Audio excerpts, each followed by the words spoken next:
네, 시작하겠습니다. 킹덤, 넷플릭스 킹덤을 네, 오늘 다루기로 했죠.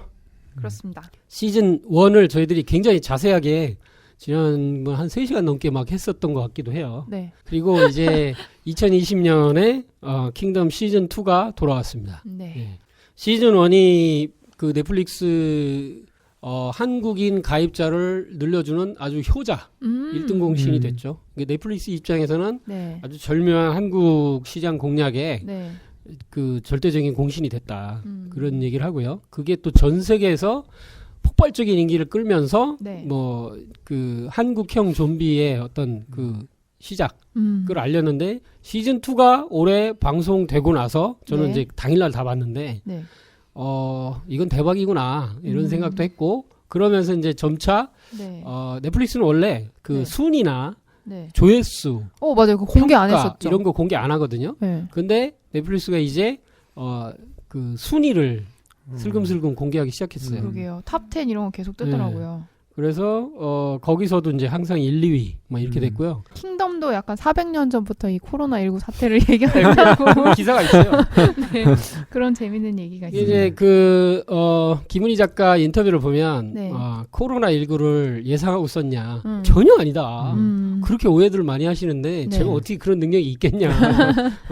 14년 전인가 그때 이걸 이렇게 처음 했는데 네. 그걸 이런 거 어떻게 알았겠냐? 우연히도 맞았는데 너무 우연히 잘 맞아서 참 여러 가지로 이제 당황스럽기도 하고 그러다. 네. 뭐 이런 거. 신도에 좋아하지 뭐. 그 사람을 준비시킨 거지. 그래서 우리나라를 포함해서 시즌 2가 최소 15개 국가에서 10위권 차트 안에 들고 있어요. 넷플릭스에서. 네. 홍콩, 말레이시아, 필리핀, 대만, 태국, 동아시아와 쿠웨이트, 오만, 사우디, 중동, 페루, 남미, 러시아까지 일간 톱 10 안에 다 들고 대단하다. 북미 영화 사이트 전문 사이트 IMDb 저번에 많이 얘기했었잖아요. 네. 예, 여기서 가장 인기 있는 TV쇼 9위. 오. 미국 HBO 인기 드라마 왕자의 게임보다 순위가 한 계단 높다. 우와. 왕자의 게임을 앞질렀어.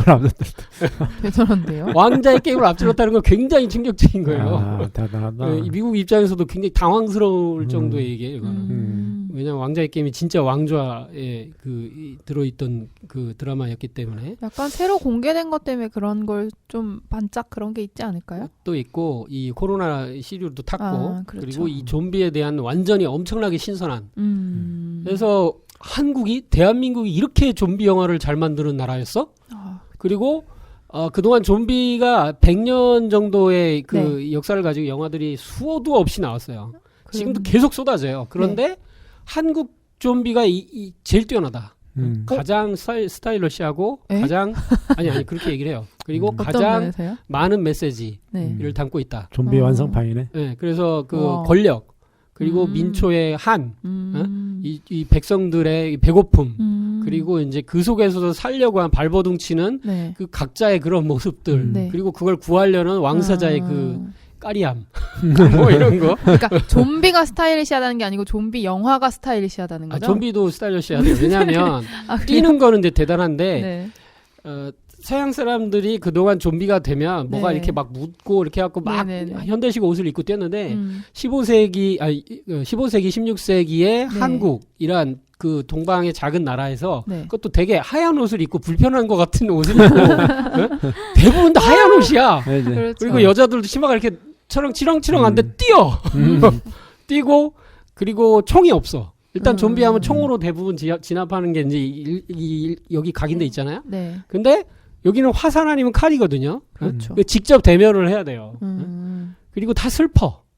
이런 여러 가지 이런 것들이 반영이 돼서 어떤 그런 게 있죠. 이제 권력 얘기를 하면서 왕이 등장하고 그 왕좌에서 네. 누구는 그걸 차지하려고 하고 누구는 그 백성을 위해서 지켜내려고 하는 이런 형의 좀비 쪽 내용은 많지 않았대요.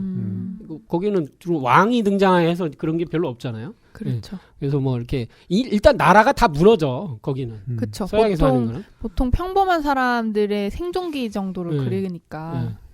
그리고 뭐 질병 퍼지는 정도로 아는데 여기서는 모든 게 녹아들어 있더라. 그래서 한국형 좀비에 대한 게 굉장히 크다는 거예요. 방역 시스템. 그렇죠.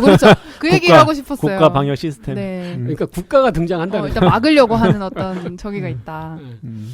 그리고 이제 이 번역이 기가 막힌 역할을 했다. 그렇다고 그러더라고요. 폴란드, 터키어, 태국어 13개국어로 이제 더빙을 제공하고 있고 자막은 노르웨이, 히브리어? 히브리어도 있어?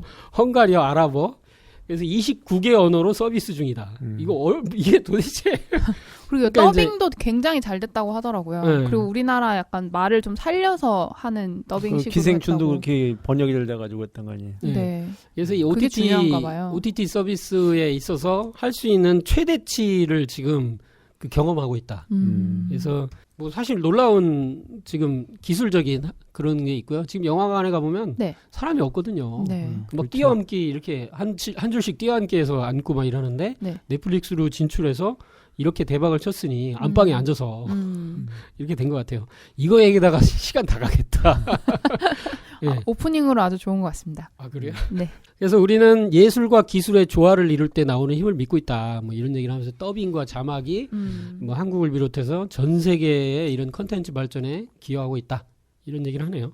다 알겠지만 이제 모자이기서부터 해서 네. 많이 나오죠. 그래서 하여튼 그 김은희 작가는 K 좀비란 말이 너무 마음에 들고 영광스럽다. 원래 그 K 좀비가 저 아니었어요? 정찬성. 예, 맞네. 좀비 원래. UFC. 응. 예. 얼굴 좀비. 코리안 좀비. 코리안 아. 좀비. 예, 그렇게 얘기했었는데 네. 그것도 맞아 들어가요. 별명이에요. 그 네. 선수. 네, 정창성이라고 KFC 4위. 아, 세계 진짜요? 4위인가 그랬죠? 맞아도 응. 일어나고 응. 쓰러져도 일어나고 끝까지. 예. 시즌 1에서 여러가 얘기한 그런 것들이 시즌 2에서 그대로 이제 회수가 되는데요. 네. 지금 한번 얘기를 해볼게. 제가 생각해 본 건 일단은 시즌별 주제를 시즌 1, 2, 3에 대해서 김은희 작가 얘기한 것부터 먼저 한번 언급하는 게 좋을 것 같아요. 네. 김은희 작가는 뭐라고 그랬냐면 시즌 1은 그 주제가 배고픔이다. 그리고 시즌 2는 피에 대한 얘기다. 피. 네. 그리고 시즌 3는 앞으로 이제 시즌 3를 넷플릭스에서 허락한다면 네. 한에 대한 얘기를 하고 싶다. 한. 네. 한은 이제 우리가 아는 원한할 때 한. 요 얘기를 했어요. 요걸 좀 잠깐 먼저 얘기를 할까요? 네. 배고픔. 그거는 뭐 누구든 배고픈 거야. 근데 두 가지 배고픔을 얘기를 하죠. 첫 번째는 이 권력에 있는 사람들이 권력 요금에 대한 끝없는 그 배고픔, 네. 허기. 그리고 두 번째는 저 백성들의 배고픔. 네.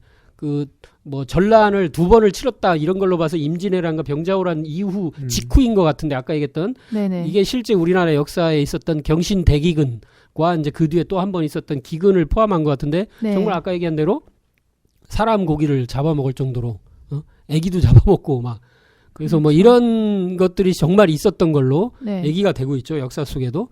그러니까 그럼 그 백성들이 문제냐. 네. 또 이제 이게 권력을 잡고 있는 저들은 또 뭐 어떻게 되는 거냐. 네. 요 얘기를 이제 동시에 배고픔을 전하는 것 같아요. 어차피 우리가 인간이 태어나서 하는 일이 네. 먹고 살자고 하는 일이거든요. 이게 다. 그렇죠. 밥 세대벌이 하자는 일이다. 네네. 예. 이게 참 이걸 뭐 꼭 뭐 도덕성 뭐 이런 것도 적용할 수 있는데 우리라면 어땠을까 뭐 이런 생각도 하게 되고요. 네. 근데 그 이제 누가 그 써놓은 책을 보니까 네. 그 책에서 이제 하는 얘기가 우리 지금의 이 인류는 네. 그 가장 난폭한 그 조상의 자손이다 이런 걸 써놓은 게 있어요. 왜냐하면은 적자 생존이라서. 그렇지 전쟁 네. 뭐 이런 거에서 겨우 살아남은 사람의 그 자손이잖아요. 네. 그럼 그 사람들이 어떻게 살아났겠냐? 누군가를 죽이고 내가 네. 이제 먹기 위해서 살기 위해서 그런 피난 투쟁을 통해서 살아났기 때문에 결국은 그런 속에서 네. 태어났기 때문에 우리는 전부 다 그러한 그게 뭐 죄가 됐든 뭐가 됐든 하여튼 그러한 단폭한 이제 조상의 자손이다 이런 걸 써는 게 있거든요. 네. 그렇군요. 재밌네요. 그래서 이제 저희들이 이제 시즌 1 할 때 이 배고픔에 대해서 굉장히 슬프게 많이 다뤘어요. 네. 예. 그래서 상재님께서도 이제 이렇게 어디를 개울가를 가시다가 그 아빠와 딸이 서로 물새우를 잡아서 넣어주면서 이게 아버지한테 넣어주니까 아버지는 입에서 또 딸한테 넣어주면서 이렇게 서로 이렇게 먹이려고 네. 하는 게 나오죠. 이제 참 이렇게 혀를 끌끌 차시면서 내가 어서 좋은 세상을 열어서 다 같이 잘 사는 세상을 열어야 할 텐데 이런 말씀도 하시는 게 있죠. 그러니까 이제 우리가 옛날부터 이식위천이라 해가지고 네. 백성은 먹는 걸로 거기도 그 얘기 나오죠. 맞아요. 위식위천이라 해서 먹는 걸 한우로 삼는다고 네. 그게 나오는데 그러니까 이제 백성들이 이 폭동이 일어난 게 언제 일어나냐면은 네. 이렇게 먹는 것 때문에 폭동이 일어나요. 그러니까 마지막에 실제 일어날 때는 우리 이제 그 중동의 이집트에서 자스민 혁명이라고 일어났을 때 네. 그때 그 이상 기후 때문에 네. 사실은 이 밀가루 값이 폭등을 하거든요. 네. 그러면 자스민 혁명 때 그 청년이 하여튼 뭐 하다가 걔가 그 분신 자살하나 뭐 그러면서 이제 네. 중동에 있는 그 혁명이 다 일어나기 시작하는 거거든요. 네. 예, 그래서 뭐 나중에 다 뭐 큰 게 퍼지는데 네. 그때도 빵 그 값이 올라가지고 네. 빵의 그 밀가루 빵값이 올라오니까 사람들이 아. 그게 분노를 해가지고 이제 그렇게 되는 게 있고 네. 그러니까 이제 결국은 이 혁명이라고 하는 것이 네. 어떤 큰 대의적인 거는 위에서 사실은 역사적으로 이렇게 네. 기록한 거고 네. 이 밑에서 이제 될 때는 이 먹는 거 그러니까 가장 큰 차별이 뭐냐면은 먹는 거에 대한 차별 의식주의에 네, 대한 차별이기 네. 때문에 특히 이제 먹는 거 해결이 안 되면은 그거를 이제 행사와 네. 직결되니까. 예, 그렇죠. 그래서 이제 그거를 해결하기 위해서 네. 우리나라가 단군이래. 단군이 단군이래. 가장 잘 사는 이렇게 얘기를 하잖아요. 네. 그 뭐냐면은 그 항상 그 비교하는 게 그동안 한 번도 배불리 먹고 살지 못했다. 그래서 단군이래 처음 우리가 쌀밥을 이렇게 맛있게 먹고 산다. 그래서 이제 우리가 쌀밥도 네. 이밥이라 이밥. 이밥. 이밥이 뭐냐면 이제 이시조선의 그 은혜로 우리가 먹는 아. 그래서 이밥이라고 그러거든요. 네. 이밥을 쌀밥이라고 그러거든. 그래서 옛날부터 이제 하얀 쌀밥에 네. 이제 소고기국 먹어보는 게 평생 소원이다 이런 얘기 하잖아요. 네. 그래서 그거를 다 그 목표로 삼은 거야. 그래서 북한도 그랬고 남한도 그랬고 그래서 그걸 하는데 김일성도 네. 그걸 외쳤어요. 우리 이 인민들한테 네. 쌀밥을 내가 먹이겠다. 진짜 흰 쌀밥을. 최근까지네요. 근데 그거를 언제 되겠냐면 김정일 네. 되겠어. 그리고 아직도 지금 해결이 안 됐어. 김정은도 얘기를 하고 있어요. 예. 근데 그게 거기서는 해결이 안 된 거야. 네. 이 먹는 게. 근데 남한은 해결이 됐잖아요. 네, 네. 남한이 해결된 이유가 뭐냐면 그때 이제 그 박정희 대통령이 네. 그 정권을 잡게 된 계기가 네. 제가 알기로는 그때 그 이상 기후가 왔어요. 그래서 가뭄이라든가 뭐 여러 개 있어가지고 우리나라에요. 우리나라에 그래서 그때 보릿고개가 항상 있었던 거야. 그래가지고 그 보릿고개를 해결을 못하는 거지. 네. 추궁기가 되면은. 네. 그래가지고 이제 장면이 집권했는데 그 장면 집권한 것이 흔들리는 거야. 계속 이제 그때 4.19 끝난 지 얼마 안 돼가지고 네. 정권이 이제 안정이 안 되는데 그때 박정희가 그거를 잡잖아요, 정권을. 네. 박정희가 한 건 뭐냐면은 그때부터 그 쌀밥 먹이는 걸 한 거야. 어떻게 하면 쌀밥을 해결할 것인가. 근데 그때 해결한 사람이 나와요. 누구요? 서울대학교 육종학자인가? 아마 그런 사람인데 내가 괜히 얘기하나? 너무 길지. 아니 뭐 얘기할 수 있죠. 그건 뭐 이제 품종 개량한 거. 그래서 그 저기 통일벼를 생산을 하면서 생산량이 그분의 노력을 해가지고 우리나라가 그때부터 해결이 됐어요. 그래서 박정희가 그걸 얻은 거군요. 그렇지. 아니 근데 그런 것도 이제 포함된. 물론 박정희를 높이자는 게 아니라 네. 하여튼 그때 그분이 있어. 통일벼를 만든 분. 그분이 결국은 지금의 그걸 만드는 거예요. 정치와 이제 기술이 맞아 떨어졌다 이렇게 볼 수 있고. 그러니까 이제 하여튼 먹는 거가 그게 중요하다는 거지. 네. 먹는 거 얘기하다 그 얘기는. 그래서 이제 증산도 도전 2편 25장에는 선천에는 수명 복록이라하여 수명을 앞세우고 복록을 뒤로 하였으나 복록이 없이 수명만 있으면 산송장이나 마찬가지니라. 그래서 수명은 오래 살고 네. 복록은 잘 사는 거예요. 네. 풍족하게. 네. 먹는 거 잘 먹고 하루 세끼 잘 먹고 이런 거라서. 그런데 이 선천 지금까지의 인류의 역사 봄여름 세상에는 수명을 먼저 앞세웠다. 네. 그러니까 오래 사는 걸 먼저 앞세웠지 복록 잘 먹고 사는 걸. 그러니까 이게 아니 잘 먹지도 못하고 그냥 뭐 빌빌 하고 이렇게 하면서 오래 살면 그거 고통만 계속 늘어지는 거죠. 그렇죠. 근데 복록이 없이 수명만 있으면 산송장. 네. 이나 마찬가지다. 그래서 나는 복록을 먼저 하고 수명은 다음이니 그러므로 후천에는 거린이 없느니라. 거지가 없다. 그래서 이제는 복록을 먼저 하라. 녹 떨어지면 죽느니라. 이게 이제 굉장히 중요한 말. 녹이라는 게 이 사람을 이렇게 먹고 살게 할 수 있게 하는 생명을 유지하기는 모든 것. 네. 돈, 공기, 강, 물, 이렇게 사람이 이게 존재할 게 햇빛 다 포함하는 게 녹이죠. 네. 천지에서 주는 거죠. 천지에서. 그래서 그것이 후천에는 이제 복록을 먼저 한다. 물론 이제 수명도 오래되는 거지만 네. 이런 게 이제 참 놀라운 말씀인 것 같아요. 그래서 이런 것을 끌어낼 수 있는 부서까지 뒀다. 저는 제가 네. 그 증산도를 처음 만났을 때 몇 가지 충격적인 것 중에 하나가 이런 부서가 있다는 거. 복록소가 있어? 수명소도 있어?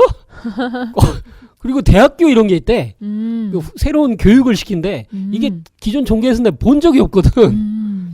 그러니까 잘 먹고 인간 세상을 잘 먹고 잘 살게 하고 균등하게 잘 먹고 잘 살게 하는 복록소라는 그 어떤 천지의 기관이 생긴다. 이게 정말 충격적이었어요. 이게 난 이해가 안 갔거든 그 전에. 이게 이 세상에 아무리 진리 뭐 이것저것 네. 들어도 네. 이게 충족이 안 되는데 이런 걸 들으니까 이건 되겠는데 이런 생각이 드는 거예요. 이제 수명소는 오래 사는 걸 이게 네네. 관장해요. 예? 그럼 이게 놀라운 얘기 아니냐. 이게 증산도는 기존 종교에 없는 거다 이건. 그런 생각을 하게 됐죠. 기존 종교는 사실 이제 네. 한정된 자원이잖아요. 네. 한정된 자원을 가지고 나눠 쓰는 거란 말이에요. 그게 해결이 안 되잖아요. 한정된 그렇죠. 자원인데. 그러니까 우리 과학 기술이 발전됐던 것도 아니고. 네. 그러면 한정된 자원을 어떻게 쓸 것이냐. 그러면 그거를 계급을 나눠서 분배하던가 아니면 그걸 공평하게 나눠줘야 돼. 네. 그래서 그러면은 이 재화가 많지 않은 상황에서 어떻게 가장 좋냐면은 네. 그거를 적게 쓰는 게 제일 좋은 거지. 아. 그래서 네. 검소, 안빈낙도 이런 쪽으로 얘기를 할 수밖에 없는 거예요. 적당히 네. 굶어.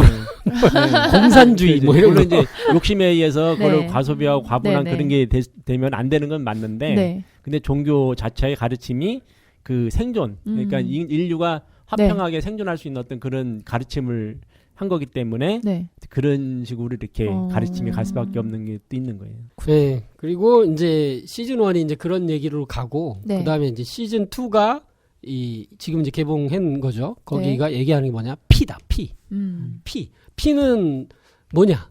피라는 게 이제 우리 몸속에 흐르고 있잖아요. 네. 피가 없으면 안 되는 거고. 좀비들이 탐하는. 예. 좀비들이 결국 탐하는 게 인육을 탐하는데 결국 피에 대한 얘기예요. 네. 그리고 시즌 2는 낮에 싸워요. 그렇죠. 피가 선명하게 보여. 네. 온통 다 피칠갑을 하고 뛰어요. 흰옷에다가 하는 네. 흰옷에다가 네, 그러니까 네. 다 피야 피. 응. 근데 이 피를 온통 칠하고 네. 뛰니까 어떻게 되냐면 좀비와 인간과 왕세자가 구분이 안 돼. 모두가 피칠갑하고 뛰는 거예요. 네. 그러니까 피를 온통 보여주는 게 시즌 2다. 그래서 이 피라는 게 뭐냐. 그래서 약간은 너무 이제 민주주의에 대한 얘기를 또 하는 측면도 있다고 봐요. 왜냐하면 그 왕권이나 이런 왕정 체제에는 혈통이 중요하다.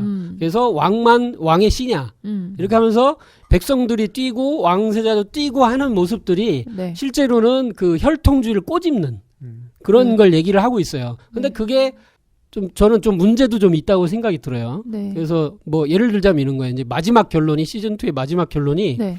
왕세자 이창이 자기가 왕이 안 되거든. 그렇죠. 그리고 그 부하. 자기를 지키던 그 이제 강- 무사의 자식이죠. 네. 자식이 이제 마치 이게 중전이 이제 적통 자기가 낳은 아들인 것처럼 해갖고 해. 이제 꾸민 거지만, 네. 근데 그걸 다 알면서도 얘가 내 동생이다. 응. 얘가 이제 왕이 되게 해줘라. 네. 이렇게 하면서 왕을 씨를 바꿔요. 맞아요. 이런 걸 보면 그게 이제 물론 이제 뭐 어떤 뭐 그런 판단을 하게 된 그런 거는 다 이해가 돼요. 정서적으로는 네. 이해가 되지만 어쨌든 그 예를 들어서 이씨 왕조가 쭉 내려왔으면 그 네. 조상들은 어떻게 생각할 거며 그 자리가 그 말을 했던 장소가 자기 조상들을 모시는 종묘거든요. 맞아요. 근데 그거는 저는 일단 문제가 많다. 음. 일단은 그런 생각을 해요. 물론 이 드라마에서 얘기하려는 게 뭔지는 알겠어요. 네. 이 피만을 너무 혈통만 내세워가지고 네. 그것만이 전부 다냐 하면서 민주주의에 대한 거 그리고 누구든 왕이 할 수 있지 않냐 뭐 이런 얘기도 할 수 있지만 네. 그것 자체는 굉장히 씨를 바꾼 거기 때문에 네. 저는 일단은 환부역조를 생각을 하지 않을 수가 없다. 이런 생각도 좀 들어요. 혈통주의가 이제 너무 강조되고 네. 그러면 이제 위험성이 있는 거죠. 이제 왕을 했던 사람들이 쭉 내려가는데 성군이면 좋은데 네. 이제 이게 좀 성군이 아닌 완전 폭군이 나오면 이제 네. 그 백성들은 그 사람 죽을 때까지는 끝장나는 거잖아요. 맞아요. 근데 뭐 이런 것들 좀 꼬집으려고 하는 것도 좀 있고. 저는 그 조학주대감 연출한 것도 사실 좀 충격적이긴 했어요. 그 중전이 씨를 바꿔서 조학주가 원하는 건 왕의 씨는 아니고 해원조 씨의 씨였잖아요. 거기도. 근데 그래도 이제 본인이 계획해 놓은 판에서 이게 어그러지는 게 큰 문제인데 중전이 아들을 못 낳았다는 게 그래서 어떤 식으로든 그냥 갈 줄 알았는데 그걸 다 엎어버리고 그냥 중전의 아들로 왕을 세우는 걸 포기하고 이렇게 다른 어쨌든 왕의 씨를 찾아서 하겠다고 이렇게 얘기를 하잖아요. 그래서 그게 좀 되게 좀 충격적이었던. 그러니까 이제 4대 부를 유지하려고 한 거예요. 권력만 유지하고. 그 사실은 이제 그때 네. 이제 그 똑같은 게 강화도령 철종을 세우는 네. 게 있었잖아요. 네. 근데 사실 강화도 그 똑같은 강화도 비슷한 얘기 하잖아요. 네, 거기서. 맞아요. 거기서 나왔었죠 한번. 그래서 유배돼 있던. 유배돼 있던. 거기 이제 강화도령을 세우는 그런 문제였고, 네. 지금 하신 말씀대로 이제 조학주 입장에서는 네. 그 자기가 이렇게 역사 혁명을 할 수 있는 그런 건 안 되고, 네. 그리고 이제 자기의 어떤 핏줄이 아닌 거잖아요 결국은. 그렇죠. 예, 그러니까 자기는 그 권력 유지가 더 목적인 거지. 예, 그런 측면에서는 이제 그거를 세울 수밖에 없는 그게 된 거지. 근데 그 중전이 그거를 적통자로 만들어 놨으면 권력 유지가 목적이면 그냥 그대로 가도 되는 거 아니에요? 조학주 입장에서는. 조학주는 그거는 이게 모든 명분에서 안 된다고 본 거예요. 그러니까 나중에 걸리면 그것만이 안 되니까. 거기까지가 자기의 어떻게 보면 정의감 같은 거지. 자기는 여기까지는 죄고 여기는 죄가 아니라고 생각하는 자기만의 방식이 있었던 그 거고. 조학주도 환부욕조까지는 안 갔다. 뭐 이런 그렇게도 건가? 볼 수 있겠죠. 그렇게도. 예? 근데 이제 어쨌든 조학주가 그 악인이었는데 네. 진짜 악인은 따로 있었던 거지 이제. 그렇죠. 근데 이제 자기 딸은 상상을 초월하는 악인이 돼 있는데 그걸 보면 네. 조학주가 그 딸을 그렇게 만든 거지 결국. 그렇죠. 그 중전 자체도 살아남기 위해서 그렇게 발버둥을 쳐서 그렇게 악인이 돼버린 거라서. 네. 어릴 때 사랑을 안 줘가지고. 그렇죠. 그래서. 그 자기 아버지도 죽여버리고. 근데 이제 이 피에 대한 얘기에서 저는 가장 좀 느낌이 온 게 뭐냐면 네. 이거를 이제 김은희 작가가 썼는데 네. 그 처음에 시즌 1은 원 감독이 네. 그 시즌 2의 원까지를 찍어요. 김성훈 감독. 김성훈 감독이 시즌 2의 원까지를 찍고 네. 좀비로 해서 왜냐하면 이어지니까. 맞아요. 그리고 2화부터 박인재 감독에게 넘겨줘요. 네. 근데 박인재 감독은 자기식을 이제 많이 이제 적용을 해서 네. 아주 스타일러시하게 액션을 많이 넣었죠. 네. 근데 이 박인재 감독이 했던 얘기가 네. 이런 얘기를 해요.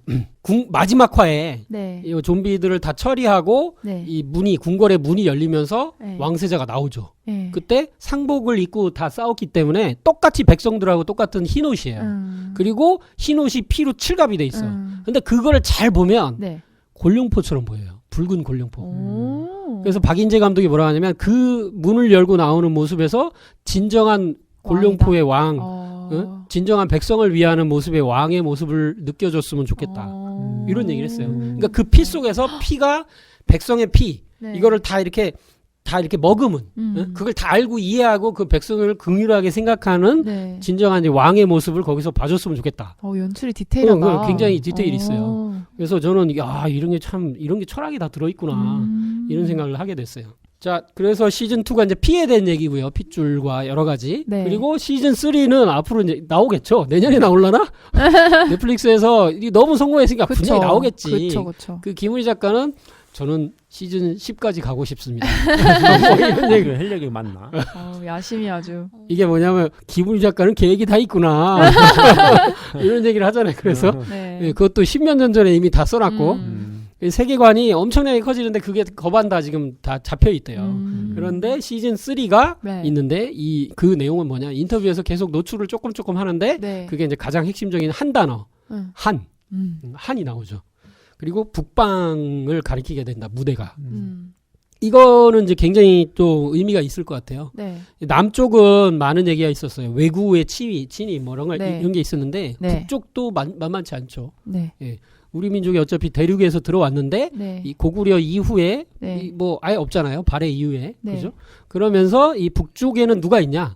우리들이 오랑캐라고 일반적으로 역사 그 뭐 책이나 이런 데 배우는 뭐 여진족이니 뭐 이런 있는데 네. 다 사실은 예전에는 우리 민족에 이렇게 다 포함됐던 그리고 그 고조선에 어떻게 보면 제후 국가에 해당됐던 그런 민족들, 그 유목민족들. 네. 어차피 고조선이 전 세계에 나가 있는 유목민족의 그 뭐 원조격에 해당되기 때문에 네. 이렇게 이제 그 하는 것까지도 생각을 해볼 수 있지 않을까. 그 속에서 이제 그 어떤 한이 왜 있을까? 네. 뭐 북방 유목민족이 쳐들어온 걸 방어하면서 벌어지는 한인가 아니면 유목민족이 우리 민족과에 더불어서 벌어지는 일인가 네. 이런 생각도 하게 돼요. 그래서 그것도 분명히 추운 지역이니까 굉장히 막 얼어 죽었을 거예요. 네. 그리고 이제 이게 백성들 얘기로 하층민으로 내려간다고 그랬거든. 네. 그런데 이제 그 맨 마지막 화에 네. 이제 어떤 여성이 등장하죠. 누구죠? 전지현. 네. 전지현이에요? 네. 에? 전지현이라고? 이럴 수가? 그 뒷모습 나오는 여성. 그러니까 얼굴을 봤는데 네. 이쁘다 전지현이에요. 그랬을 뿐이지 전지현 몰랐는데. 이럴 수가? 알았는데요. 전지현 나온 건 저도 알았는데. 아 그래요? 기사만 봤어요. 전지현이 나온다고? 그래요. 네. 아 진짜 짧게 나오죠. 놀랍네요. 그래요. 이게 이제 한국 사람이 그러니까 조선 사람이 아니고 약간 북방민족 사람처럼 여진족인 네, 거지 네. 뭐 여진족은. 근데 약간 칼 모양 보고 인도 쪽이다 뭐 이런 얘기도 있던데. 여진족이에요. 아예 여진족이고. 확정됐어요? 예, 여진족이에요. 아니 확실히 뭐 여진족. 북녘이면 여진족이지. 그쵸. 거기가. 예. 그래서 이게 이 시대에 여진족의 역할이 있는데 네. 이게 조선왕조 실록에는 이렇게 나와요. 네. 그 조선왕조 실록에 굉장히 여진족 얘기가 많이 나오는데 그들을 성저야인 이렇게 불러요. 그래서 제가 원문을 그 조선왕조 실록을 검색을 해봤거든요. 네. 동지사 정광필은 아래기를 임금께 아뢰는 거야. 네. 살펴보건대 북쪽에도 변방일이 있고 서쪽에도 소식이 있습니다. 네. 북쪽은 성저야인으로 울타리를 삼으니 그래도 방어할 태세가 되어 있지만 이게 묘해요. 남쪽은 도서, 섬들이 여기저기 널려서 왜구가 소굴을 삼을 수 있으니 이 때문에 해마다 약탈을 오면 앞으로 어떻게 대처하겠습니까? 라고 임금께 말씀 올려. 근데 이걸 보면 네. 남쪽은 왜구가 쳐들어와서 되게 방어하기도 어렵고 되게 그렇다. 네, 네. 근데 북쪽은 성저야인으로 울타리를 삼는다. 이게 여진이 뭐냐면 막아준다? 그치. 오. 여진족이 우리 민족과 더불어서 네. 그리고 이제 이성계도 네. 그쪽에서 글로 네. 가서 거기서 다시 오죠. 네. 그쵸. 그렇죠. 그래서 이 이씨 왕조가 아. 그렇게 생기는 거거든요. 여진족하고 다 연관이 전부 돼 있어요. 네. 이 여진족은 우리나라 역사에서 굉장히 중요한 그 의미가 되게 많다고. 네. 그래서 사실은 여진족이라고 부르는 것도 그 네. 족속에 대한 걸 뭐 그렇게 부를 수 있지만 다 동이계예요. 동이계. 이 동이민족 안에 다 들어가는 거거든요. 네. 그래서 성저 야인으로 울타리를 삼으니 그래도 방어할 태세가 되어 있지만 여기에 요 한 줄에 제가 볼 때는 어떤 한을 가졌겠구나 느낌이 들어요. 그 네. 저승세계 얘기하는 최근 나온 영화 신과 함께도 보면 거기 여진족 그 애기들을 이렇게 지키고 죽이려다가 벌어진 한 문제가 나와요. 네. 그러니까 뭐냐면 여진족을 토벌하는 네. 그 대장이었는데 여진족을 오히려 도와주죠. 네. 원래 여진족이었죠, 걔가. 예? 걔가 원래 여진족이었는데 아 그랬나? 그 대장군이 걔를 살려준 거지. 그래가지고 그래요? 자기 아들 삼았다가 얘가 이제 나중에 어. 여진족을 도와주는 게 그래서 이제 그런 얘기구나. 예. 네. 그러니까 내내 이게 같은 얘기들이에요. 네. 그래가지고 이 여진족이 등장하고 이 전지현이 그런 얘기로 간다. 이게 우리 민족에 있어서 역사가 여러 가지를 이렇게 생각해 보게 하는 네. 얘기로 이제 전개될 것 같아요. 이순신 장군도 그 네. 녹돈도에서 이제 그때 그 계실 때 네. 그 녹돈도에서 방어했던 사람들이 여진족을 방어한 걸로 알고 있거든요. 북쪽에서. 네. 아 진짜요? 네, 그러니까- 조선 시대에는 아주 한 덩어리처럼. 그렇죠. 그러니까 계속 왔다 갔다 이제 교류를 하고 네. 그리고 했는데 그 여진족이 그래서 이제 네. 그 본거지가 원래 백두산 쪽이에요. 장백산. 그러니까 지금 이제 중국 애들이 자기네 네. 그 저거라고 하잖아, 장백산을. 네. 신성시하는 게 뭐냐면 원래 여진족이 탄생지가 장백산이고 여진족이 이제 우리가 만주족이기 때문에 네. 그 사람들이 후대에 청나라를 세운 거고 예전에 이제 후금을 세웠던 거고 네. 그러니까 금을 세우고 후금 세우고 청나라를 바뀐 거잖아요.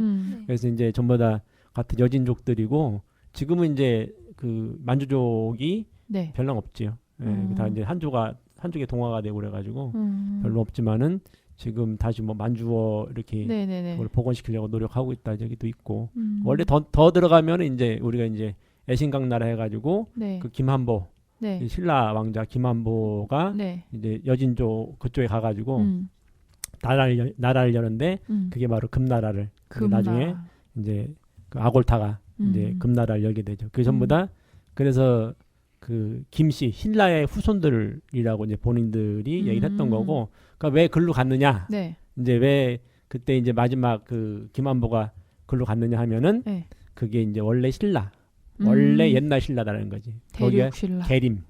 계림이라 해가지고 네. 지금 이제 길림성, 네. 길림 쪽인데 거기가 원래가 그 신라의 그 뿌리예요. 거기가 거기서 온 게 이제 바뀌어서 그쪽에서 왔나? 하여튼 그럴 거예요. 그래서 이제 글로 가서 다시 이제 나라를 세우게 되는. 그래서 김한보가 이제 글로 거기서 가서 이제 여진족을 데리고 금나라를 세우게 된 거고. 네. 그리고 이제 나중에 다시 후금을 세우고 이게 된 네. 거거든요. 그래서 그 과정이 있어요. 그러니까 이제 그 몽고족하고 네. 여진족하고는 앙숙이야. 그래서 몽고족이 나라를 세울 때 여진족을 동원해가지고 네. 팔기군 책에다 집어넣어가지고 네. 나라를 세우거든요. 네. 근데 나중에 다시 역전이 돼가지고 여진족이 할 때는 몽고족을 자기들 수하에 놓고서 그리고 이제 청나라를 건국을 하게 되는데 그러면서 이제 청나라 건국한 이후에 이제 몽고족을 거의 막 없애려고 하는 그런 것도 하고 그래요. 그런 역사가 있지.